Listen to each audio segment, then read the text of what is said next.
దేవుని వాక్యాన్ని మనం విందాం. కీర్తనల గ్రంథం 54వ అధ్యాయము 6-7 వచనాలు మనం చదువుదాం. 54వ కీర్తన 6-7 వచనాలు. యెహోవా నీ నామము ఉత్తమము, నేను దానికి కృతజ్ఞతాస్తుతులు చెల్లించుచున్నాను. ఆపదలన్నిటిలో నుండి ఆయన నన్ను విడిపించి ఉన్నాడు. నా శత్రువుల గతిని చూచి చాలండి. నా ప్రియమైన దేవుని బిడ్డలారా, ఒకప్పుడు శత్రువులు అంటే ఇశ్రాయేల్ ప్రజలకు చాలా మంది ఉన్నారు. చాలా జాగ్రత్తగా వినండి. ఇశ్రాయేల్ ప్రజలకు చాలా మంది ఉన్నారు, దావీదుకు చాలా మంది ఉన్నారు.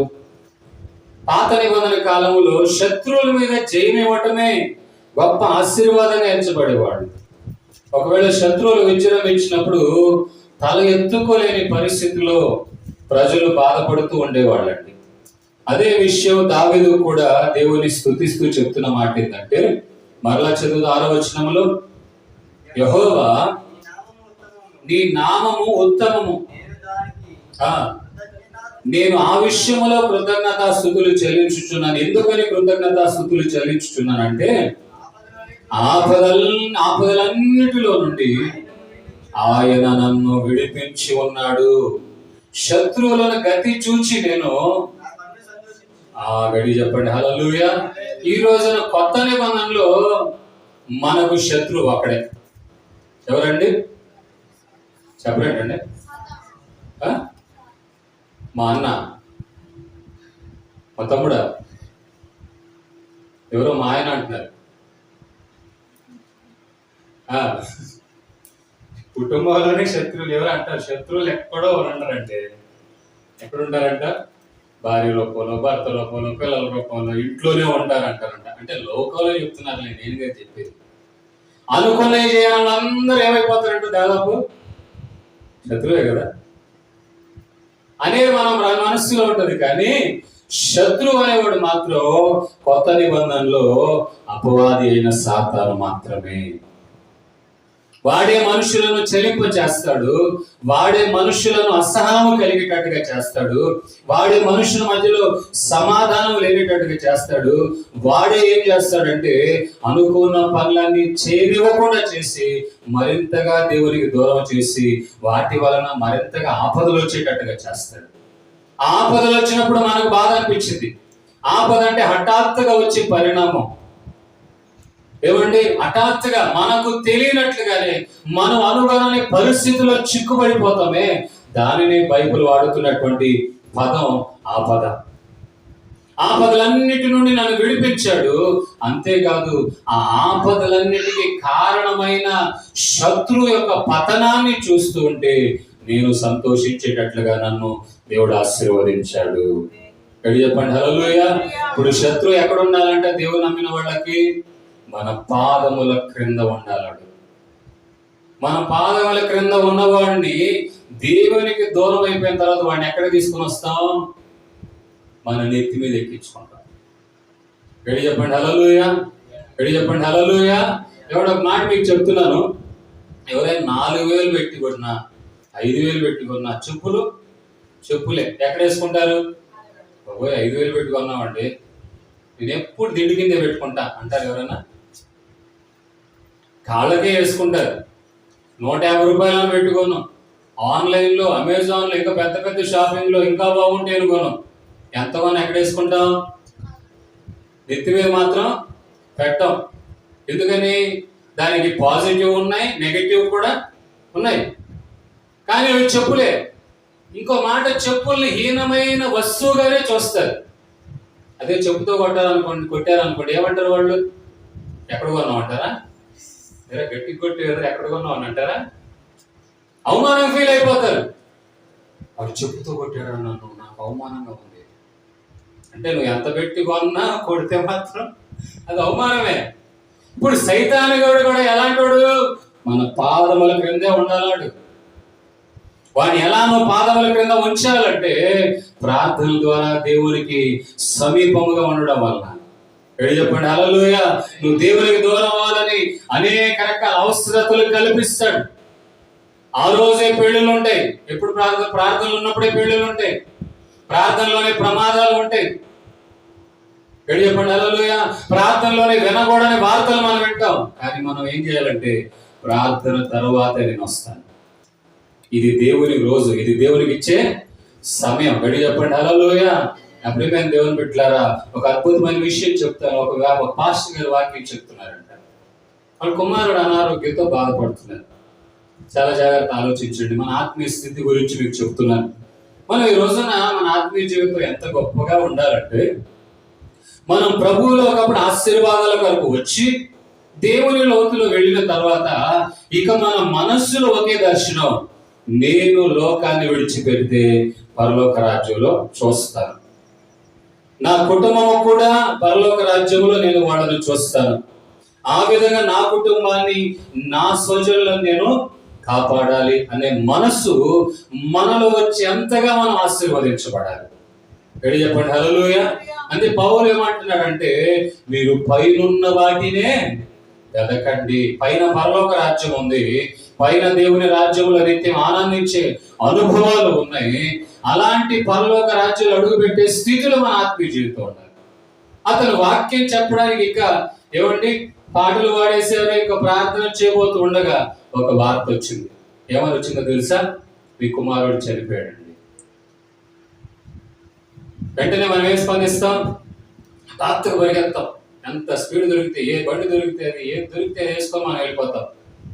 కానీ అతను ఒకే మాట అన్నాడు, ప్రార్థన అయిపోయిన తర్వాత నేను వస్తాను, తర్వాత కార్యక్రమాలు చూద్దాం అన్నాడు. మనుషులైతే ఏమంటారు? అసలు మనిషేనా, తండ్రి అయిన వాడు అటు జీవించా. కానీ ఇతని దర్శనం ఏంటంటే, నా కుటుంబం దేవునిలో ఉంది కనుక రేపు నా కుమారుడిని కూడా పరలోక రాజ్యంలో చూస్తాను. చెప్పండి హల్లెలూయా. అది కాకుండా లోకపరమైన వాటి కొరకే సమయాన్ని ఇస్తూ, అది పనులు కావచ్చు, అది ఇంకోటి ఘనమైన కావచ్చు, నా దేవుని కంటే గొప్పదేది కూడా లేదని ఇచ్చినప్పుడు సాతాను గాడు ఓడిపోతాడు. చెప్పండి హల్లెలూయా. ఇప్పుడు హఠాత్తుగా ఫోన్ వచ్చింది అనుకోండి మీకు, అదే అమ్మాయి నువ్వు ₹1,00,000 గురించి అనుకున్నావు కదా, మరి ఇప్పుడు ఇస్తానంటున్నారు, రమ్మని అన్నారు అనుకో, ఏం చెప్పాలి? అప్పుడు ఏం చెప్పాలండి? పక్కన వాళ్ళు చెప్పిపోతారా? ఆయన చెప్తే వదలడు, నాకు తెలుసు, అందుకని అయిపోయిన తర్వాత మెల్లగా చెప్పి సాగు కబురు సలహా చెప్పినట్టు చెప్పు అంటారా? ₹1,00,000 కాదు, ₹1,00,00,000 పోయినా నేను కూడా చాలా అదే అంటానండి. నేను ఒకటే అంటాను, నాకు అవసరమే లేదు, నాకు ఎంత అవసరం నాకు అంతే కావాలి. కానీ దానికోసం నేను ఇష్టానుసారమైన జీవితం లేదా దేవునికి నచ్చని ఆ వాతావరణం, ఆదివారం ప్రార్థన విడిచిపెట్టడం అలా నేను చేయను. చెప్పండి హల్లెలూయా. ఎందుకంటే దేవునికి నేను పెద్ద పీట వేసినప్పుడే ఆయన నాకు ముందు స్థానం ఇస్తాడు దేవుని కార్యాల్లో. కనుక నా ప్రియమైన దేవుని బిడ్డలారా, దేవుని వాక్యం అంటుంది, దేవుడు ఉత్తముడై ఉన్నాడు కనుక నేను కృతజ్ఞతాస్తుతులు చెల్లిస్తున్నాను. అంతేకాదు, ఆయన ఉత్తముడని నేను ఎరిగి ఉన్నాను కనుక నాకున్న ఆపదలన్నిటిలో నుండి ఆయన నన్ను విడిపించి శత్రువు స్థితి, ఆ భయంకరమైన స్థితి చూచి నేను సంతోషించే స్థితిలో దేవుడు నన్ను ఉంచి ఉన్నాడు. విషయాలు చెప్పండి హల్లెలూయా. ఇంతకీ ఆపదలు ఎవరికి వస్తాయి? ఆపదలు అంటే దేవుని వాక్యాన్ని మనం చదువుదాం. 34వ కీర్తన త్వరగా ముగించేసుకుందాం. ఇక ఎక్కువ రెఫరెన్స్ నేను చూపించను. కీర్తనల గ్రంథం 34వ అధ్యాయంలో మనం చూడగలిగితే అద్భుతమైన మాట మనం అక్కడ చూడగలుగుతూ ఉన్నామండి. 34వ అధ్యాయము 19వ వచనాన్ని మనం చదువుదాం. నీతి మంతునికి కలుగు ఆపదలు అనేకములు, వాటన్నిటిలో నుండి యెహోవాను విడిపించి. ఇప్పుడు ఎవరికి వస్తాయంట ఆపదలు? ఏం చదివారు కదా, ఎవరికి వస్తాయంట ఆపదలు?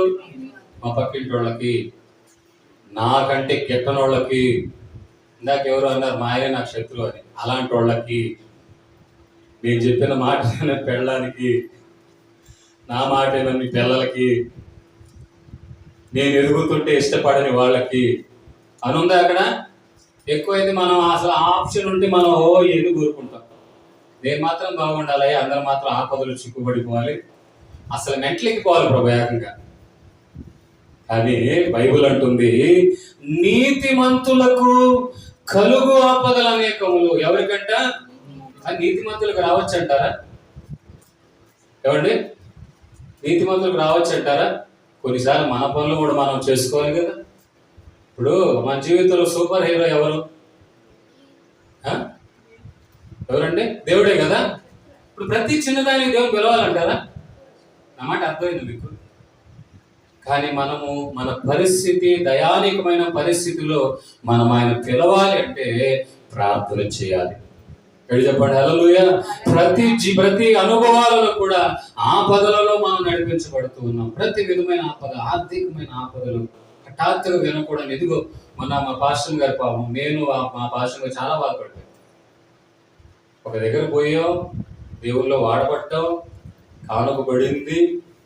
ఏమండి, అలాగే ఒకదానికి కట్టాలి. 2500 అకౌంట్లో పడ్డాయి. వెంటనే మా పాస్టర్ గారు సాగుకోబడి చల్లగా ఒక మాట అనింది, డబ్బులు కట్ అయిపోయినాయి. అబ్బా ఏంటి పరిస్థితి అనుకున్నాను. ప్రస్తుతానికి ఇంటికి 17,000 కడుతున్నాను, నెలకి 17,000.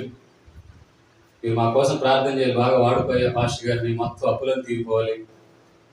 ఏమండి, అప్పులు మనుషులు కాకపోతే చెట్లకు వస్తాయా? చెప్పండి హల్లెలూయా. విషయాలు చెప్పండి హల్లెలూయా. చాలా దీర్ఘంగా ఉన్న ప్రభు, సరేలే ప్రభు ఏమైంది నీకు స్తోత్రం అయ్యా అని. తర్వాత పలానోడు బ్యాంక్ అకౌంట్ వాడు పలానా దాన్ని కట్ చేశాడు, పలానా లోన్కి అన్నప్పుడు సరే పోతే పోయింది అనుకున్నాం. కానీ మనసులో మాత్రం వేరే ఉండేది. అబ్బా 2,500 అంటే దేనికి వచ్చి కదా, ఇలా అది పిలిచి వాడు అకౌంట్లో డబ్బులు కట్ చేసినట్టుగా వచ్చింది ఆపద. అర్థమైందా? పోలిక అర్థమైందా? ఎవడు అర్థం చేసుకోడు, టక్కని కట్ అయిపోద్ది. అలాగే ఆపద కూడా ఎలా వచ్చింది ఎవరికి అర్థం కాదు. కానీ ఆపద మాత్రం ఎవరికి వచ్చిందంట? ఎవరికి వచ్చింది?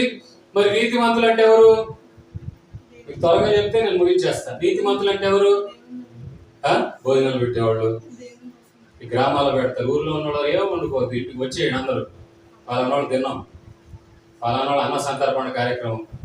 ఏంది అక్కడే ఉన్నారు, ప్రార్థనలు కూర్చున్నారు, త్వరగా రండి భోజనం పెడుతున్నారు. ఎడవాళ్ళు ఎక్కువైపోతుంది. నా ప్రియమైన దేవుని బిడ్డలారా, మనం పలావ్ తిన్నోళ్ళం కాదు, మటన్ తిన్నోళ్ళం కాదు, చికెన్ తిన్నోళ్ళం కాదు. అన్నిటికీ ముందు దేవునికి అప్పగిద్దాం. చెప్పండి హల్లెలూయా. మొహమాటం లేకుండా ప్రభు సన్నిధానంలో మీకు దేవుని మాటలు చెప్తున్నాను. ఆపదలన్నిటి నుండి విడిపిస్తాడు. కానీ ఆపదలు ఎవరికి వస్తాయి? నీతిమంతులు. నీతిమంతులు ఎవరు? 8వ అధ్యాయము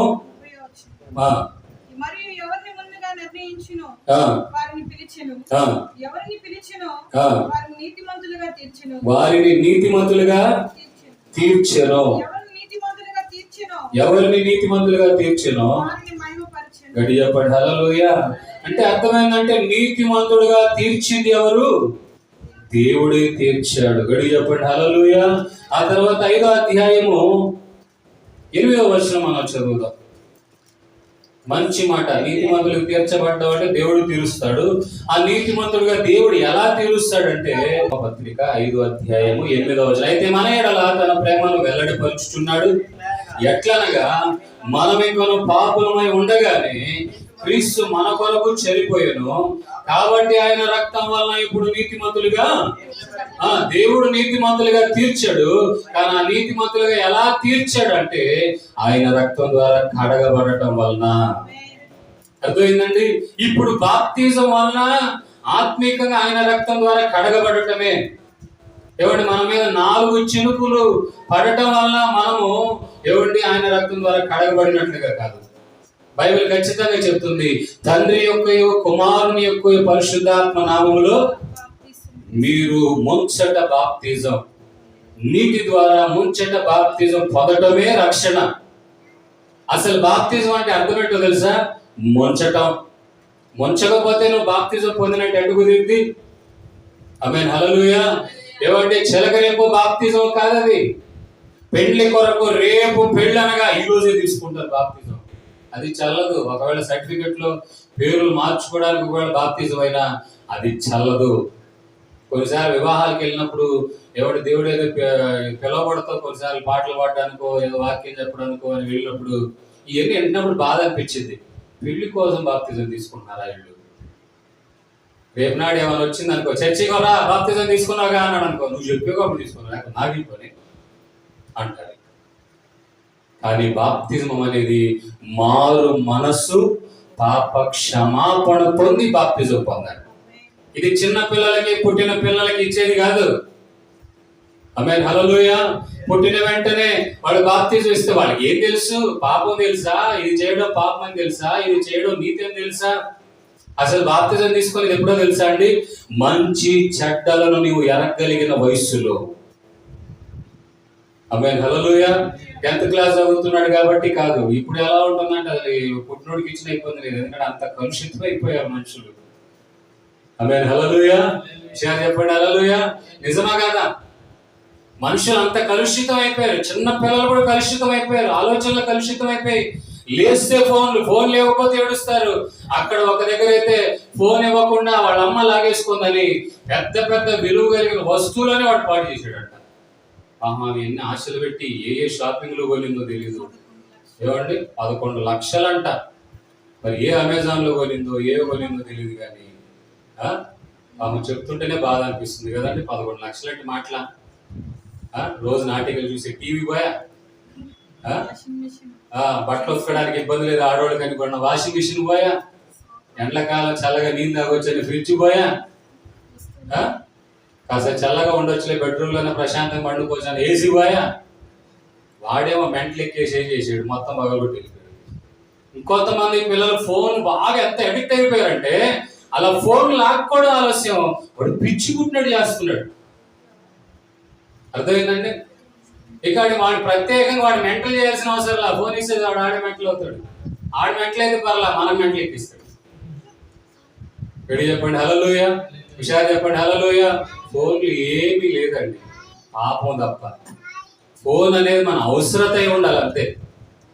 మీరు ఎందుకు వాడుతున్నారండి పాషి గారండి అనొచ్చేమో, అవసరత కోసమే తప్ప దాని కొరకు ఏం అవసరం లేదు. 24 గంటలు కూర్చొని పనులు మానేసుకొని అక్కడికి పోకుండా ఆడే కూర్చొని. అర్థమైందండి? నేను అనేది ఏంటంటే ఏదైనా అవసరాన్ని మించి ఉండకూడదు. పనులు మానేసుకొని కూర్చొని ఉండకూడదు. పిల్లలు మర్చిపోయి కూర్చొని అంత ఉండకూడదు. ఒక ఫోన్ చూస్తూ చూస్తూ చూస్తూ బిడ్డను సంకలో ఎత్తుకుంది, ఉయ్యాలు చూస్తే లేదని కంగారు పడింది. మెల్లగా చూస్తే సంకలో ఎందులో మునిగిపోయిందంట, ఫోన్లో మునిగిపోయింది. ఇంకా కొన్నిసార్లు పిల్లల ఆపదలో ఉన్న సంగతి కూడా మరచిపోయే అంతగా ఫోన్లో మునిగిపోతుంది. అది చాలా ప్రమాదం అండి. మన ఇంటి చుట్టూ ఇదిగో ఛార్జింగ్ వైర్, మన చిన్న బిడ్డ ఛార్జింగ్ వైర్ ఆడుకుంటూ పోయి నోటితో కరిస్తే ఆ బిడ్డ చనిపోయింది. మన చుట్టూ అంతా మనకు తెలుసు వాటి ఆపరేషన్ ఏంటో, వాటి కెపాసిటీ ఏంటో. పిల్లలకు తెలియదుగా. వాళ్ళు ఎదిగైపోతే కదా, మనం 2 వేస్తే కదా ఆడికి వెళ్ళకూడదట, మమ్మీ తనింది లేదా డాడీ తిట్టాడని అది షాక్ కొట్టిద్దంట, దూరంగా ఉంటారు. చిన్నపిల్లలకు తెలియదు కదా. కనుక ఏ పాటికి నా వ్యక్తిగత సలహా ఏంటంటే అది అవసరానికే వాడాలి. చెప్పండి హల్లెలూయా.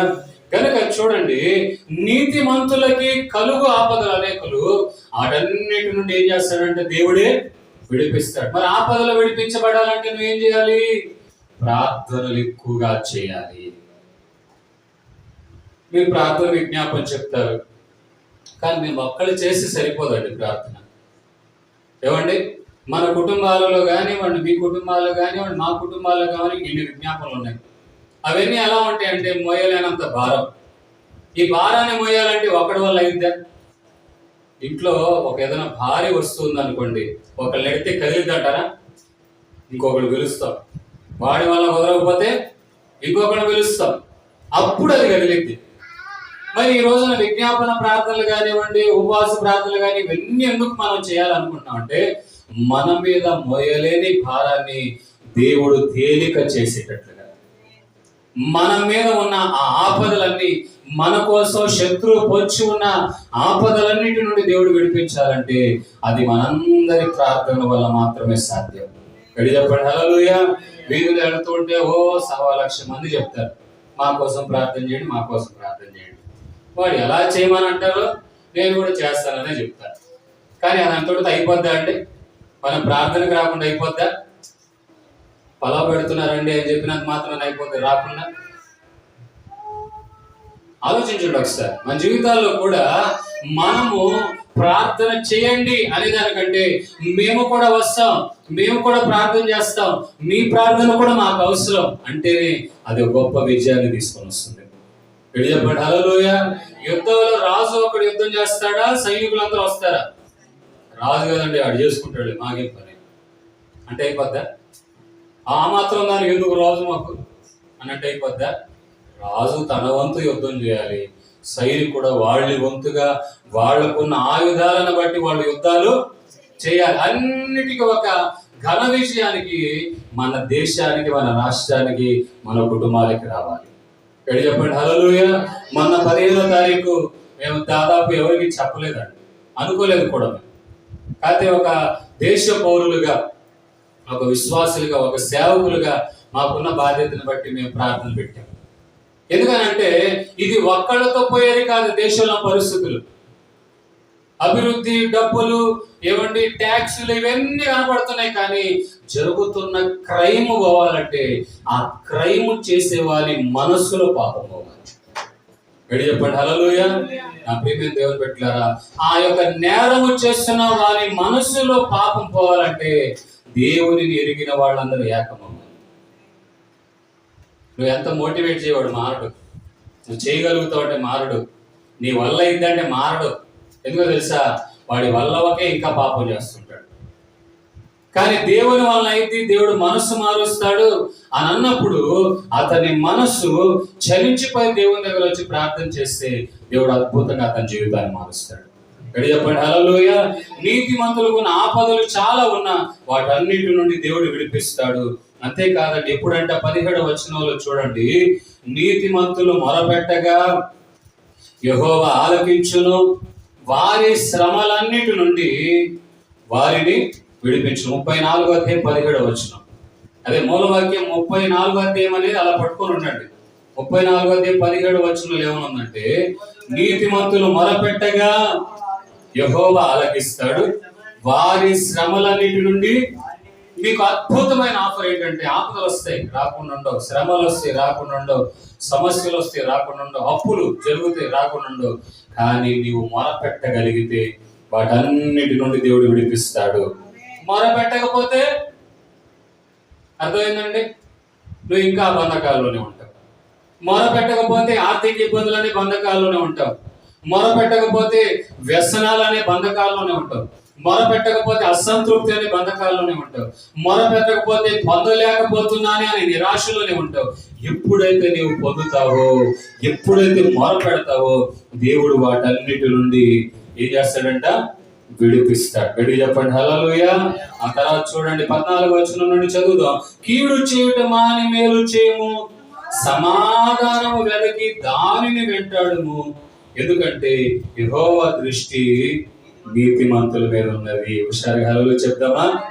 నీతిమంతులకు ఆపదలు వస్తాయంట, నీతిమంతులు మొరపెడితే దేవుడు వీరిని విడిపిస్తాడంట. ఎందుకనంటే ఎవరైతే ఆయన రక్తం ద్వారా కడగబడ్డారో వాళ్ళందరి మీద దేవుని దృష్టి ఉంటుంది. మనుషులు చూసినా ఏం చేయలేరండి. అర్థమైందండి? ఒక ఉదాహరణ మీకు చెప్తాను. మన కంటి ముందే మన వ్యక్తి చనిపోతున్నాడు అనుకోండి, ఏమైనా చేయగలుగుతామంటారా? ఏమంటే విలవేళ అల్లాడిపోతున్నాడు, బాబోయ్ బాబోయ్ అంటున్నాడు, ఎవరు చేయగలుగుతామంట? మనం చేయలేము. కానీ దేవునికి మొర పెడితే దేవుడు చేస్తాడు. హుషారు చెప్పండి హల్లెలూయా. ఎందుకంటే డాక్టర్లు ఉన్నాయి, హాస్పిటల్ ఉన్నారు, అందరూ ఉన్నారంటే వాళ్ళ విశ్వాసాన్ని బట్టి డాక్టర్ల దగ్గరికి వెళ్తారు, మేము కాదనం. కానీ డాక్టర్లు కూడా చివరికి వచ్చినప్పుడు, పరిస్థితులు చేజారినప్పుడు, ఆఖరి లక్షలన్నీ అయిపోయినప్పుడు, ఇక ఏమీ లేదు, అవకాశాలు కుదర ఉన్నప్పుడు వాళ్ళు కూడా చెప్పే చివరి మాట ఏంటో తెలుసా? మా వంతుగా మేము ప్రయాసపడుతున్నాం, ఇంకా ఆపై దేవుడే అని అంటారు. అందుకే మేము చెప్పేది ఏంటంటే, ఆ చివరికి అన్ని తిరిగి ఖర్చులన్నీ అయిపోయి, నువ్వు ఖర్చు అయిపోయి అన్ని అయిపోయిన తర్వాత ఆ డాక్టర్ ద్వారా కేర్ ఆఫ్ అడ్రస్ మేము కాదు బాబు, మా వంతుగా చేసి దేవుడే అన్నప్పుడు అదేదో డైరెక్ట్ వస్తే కొద్దిగా చెప్పండి హల్లెలూయా. చెప్పండి హల్లెలూయా. లక్షలు మిగిలిపోతాయి కదా. ప్రియమైన దేవుని బిడ్డలారా, ఏ ఒక వ్యక్తి ఏమండి ఆ యొక్క వైద్యాన్ని చేస్తున్నటువంటి వైద్యుడు తాను చదువు చదివాడో లేదో నీకు తెలుసా? ఎవరు వాడిని పరీక్షించావా? లేదు. అయినా నమ్మి వెళ్ళిపోతాం మనం. ఎవరో 10 మంది చెప్పారంటే ఆ మాటని నమ్మ మనం ఏం చేస్తాం? అబ్బో మంచి డాక్టర్ గారు అంటండి అని వెళ్ళిపోతాం. మరి దేవుని దగ్గర రావడానికి ఎందుకు మనం ఆలోచిస్తున్నాం?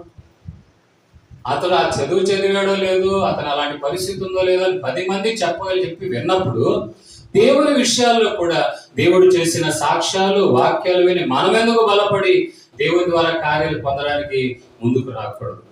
కనుక దేవుని దృష్టి అంట నీతిమంతుల మీద ఉంది. ఆ తర్వాత ఏముందంట? ఆయన చెవులు వారి మొరలకు ఒగ్గి ఉన్నవి. ఎడి చెప్పండి హల్లెలూయా.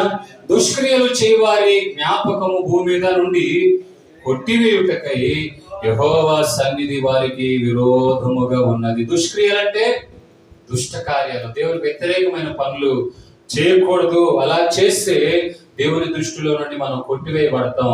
అంతేకాదు దేవుని సన్నిధానంలో మనకు దేవునికి విరోధం అయిపోతామంట.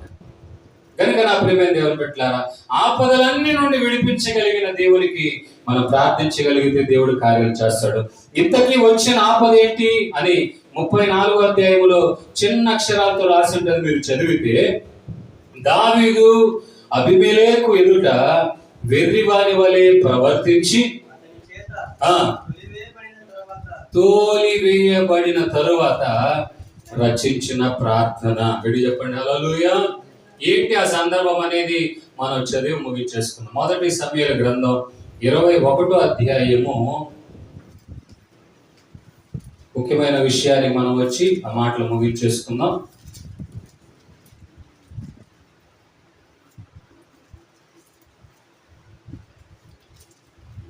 10వ వచనం నుండి మనం చదువుదాం.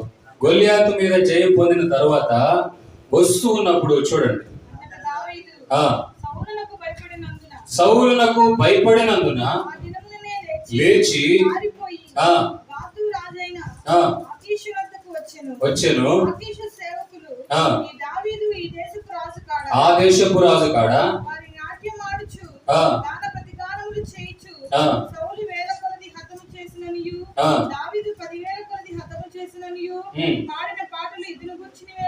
చాలండి. ఇక్కడ దావీదు రాజు సౌలునకు భయపడటం అంటే అర్థం ఏంటి? ఈట వేసి చంపేవాడు, చంపాలని అనుకున్నాడు, దావీదు కీడు చేయాలని అనుకున్నాడు. కానీ దావీదు ఎలాంటి వాడు అంటే అవకాశం వచ్చినా సౌలుని చంపాలని అనుకోలేదు. ఒక సందర్భం వచ్చింది, సౌలు పారిపోయి వేరే దేశానికి వెళ్ళిపోయాడు. వేరే దేశానికి వెళ్ళిపోయిన తర్వాత ఆ రాజు దావీదును చూసి ఏమనుకుంటున్నాడు తెలుసా? ఇతను కూడా ఆ దేశానికి సంబంధించిన రాజే కదా, ఇతని పేరు దావీదు కదా అని అంటే ఏమంటున్నాడంటే, ఇతని గురించే కదా అక్కడ ఉన్నటువంటి వాళ్ళు జయము కలిగినప్పుడు సౌలుకు 1000 కొలది హతము చేసిననియు, దావీదు 10,000 కొలది హతము చేసిననియు పాటలు పాడి ఇతను గురించే కదా పాడారు అని అన్నప్పుడు, దావీదు ఈ మాటలు తన మనస్సులో ఉంచుకొని గాదు రాజైన ఆకీషునకు బహు భయపడాను. కాబట్టి దావీదు వారి ఎదుట తన చర్య మానుకొని వెర్రివాని వలె నటించుచు ద్వారపు తలుపుల మీద గీతలు గీయుచు ఉమ్మి తన గడ్డం మీదకి కారనిచ్చుచు ఉండెను. అంటే అర్థమేంటంటే ఇతనికి ఇంకా చనిపోయే పరిస్థితులు వచ్చాయి. ఇదిగో ఇతనే కదా దావీదు, ఇతని ఎలాగైనా పట్టుకున్నాం, ఇతని ఎలాగైనా చంపేయాలి అని అనుకున్న టైంలో దేవుడు ఇతనికి ఒక ఆలోచన ఇచ్చాడు. ఆలోచన ఇవ్వడం కూడా గొప్పదా కదా? ఆలోచించండి ఒకసారి. దిక్కు తోచని పరిస్థితిలో ఏం అర్థం కావట్లా, ఏం చేయాలి అర్థం కావట్లా, మనకు ఒక ఆలోచన ఇచ్చిన వాడు ఉంటే ఎంత బాగుంటుంది. ఆలోచనకర్తలు ఉండాలని బైబిల్లో కూడా దగ్గర ఉంది. కానీ ఆలోచనకర్త మన క్షేమం కొరకు ఇచ్చేవాళ్ళు అయితే ఇంకా ఎంత బాగుంటుంది. ఆలోచన చాలా మంది ఇస్తారండి, అర్థమైందా? ఏమంటే ఒకసారి కళ్ళలో ఏదో పడిందని చెప్తే పక్కన ఉన్న ముసలాం ఒక ఆమె చెప్పిందంట, ఏం లేదు జిల్లెట్ పాలు వేసుకుంటే తగ్గిపోద్ది అని చెప్పిందంట. వెంటనే వెంటనే అమ్మో మంట అంటే ఆ ముసలాం నవ్వుతూ నేనేదో ఊరికి చెప్పే అనిందంట. అంటే పిచ్చి ఆలోచనలు ఇచ్చేవాళ్ళు ఉన్నారు, అనారోగ్యం తెచ్చే ఆలోచనలు ఉన్నారు, కొన్నిసార్లు మనకి ఆపద కొని తెచ్చే ఆలోచనలు ఇచ్చేవాళ్ళు కూడా ఉంటారు, మన నాశనము కోరాలని ఆలోచనలు ఇచ్చేవాడు ఉంటారు. కానీ ఇతను ఆ సమయంలో దేవుని ద్వారా ఆలోచన పొందిన వాడిగా వెర్రివారి వలె నటించడం మొదలు పెట్టాడంట. గడియ హల్లెలూయా. వెర్రివాడి వలె నటిస్తున్నారు. గోడ మీద గీస్తూ ఉన్నాడు. అతను ఊసిన తర్వాత ఆ ఉమ్మ అనేది ఆ బయట పడకుండా మెల్లగా గడ్డ మీద గారుతూ ఉంటే వీళ్ళందరూ వచ్చేసి, ఒరే వీడు దాగుదు అంటాడు, వీడు పిచ్చోడు బాబు, వీడు వదిలేయండి, మర్యాద వదిలేయండి అని వాళ్ళని విడిచిపెట్టినట్టుగా చూస్తున్నాం. 14వ వచనంలో చూడండి, కావున ఆకీషు రాజు మీరు చూచితిరి కదా, వారికి పిచ్చి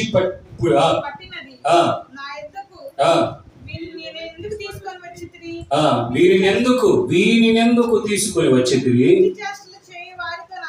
నాకేం పని?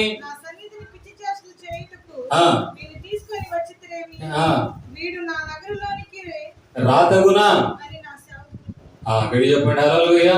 చూడండి ఎంత వింత అంటే, ఈ రోజున యూట్యూబ్ ప్రపంచం వచ్చేటప్పటికి ఒక్కడిలాగా 7 రకాలు కనపడుతున్నారు. వీడు వాడే కదరంటే వీడు కాదంటే యూట్యూబ్ అంట. క్రికెట్ ప్లేయర్ తెలుసా మీకు? విరాట్ కోహ్లీ తెలుసా మీకు? వాళ్ళగా ఎంతో మంది ఉన్నారు. వాళ్ళ గడ్డం పెంచుకొని వాడేమనుకుంటాం, కానీ వాడు కాదు. కానీ ఇక్కడ వాస్తవంగా దావీదే చిక్కుకున్నాడు. వాస్తవంగా దావీదుకి ఆపద వచ్చింది. అనుకోనని ఆపద పట్టుకున్నారు, ఇంకా దొరికిపోయాడు. ఇంకా అందరు అనుకున్నాడు వీడు దావీదు కదా, వీడు కూడా ఆ రాజే కదా అనుకొని చంపాలి అని అనుకున్నప్పుడు దేవుని ద్వారా ఆలోచన పొందిన వాడే పిచ్చివాడిలాగా నటించాడు. ఆ రాజు అంటున్నాడు, ఎందుకు ఆ పిచ్చోడిని తీసుకుని వచ్చారు? వీడు దావీదులాగా ఉన్నాడు కానీ దావీదు కాదు, అసలు పిచ్చోడితో నాకే పని, విడిచిపెట్టండి వాడు వదిలేండి అని అన్నారంట. ఈ ఆనందం అతను తట్టుకోలేక 34వ కీర్తన రచించాడు.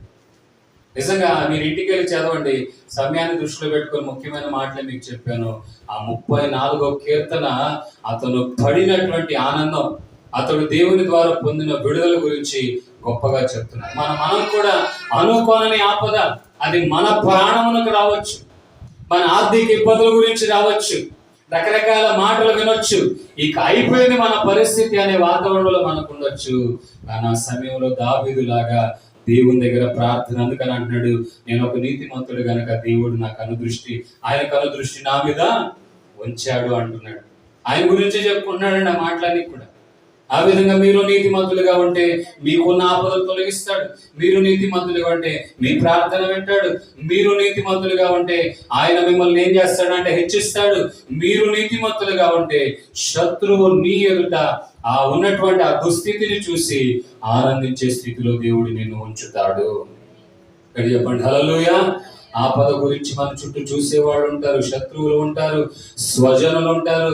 ఏమంటే అడిగిన వెంటనే పొందలేకపోతే ఇక మరో రకంగా ఆలోచిస్తారే కానీ ఇంకో రకంగా ఆలోచించండి నా ప్రియమైన దేవుని బిడ్డలారా.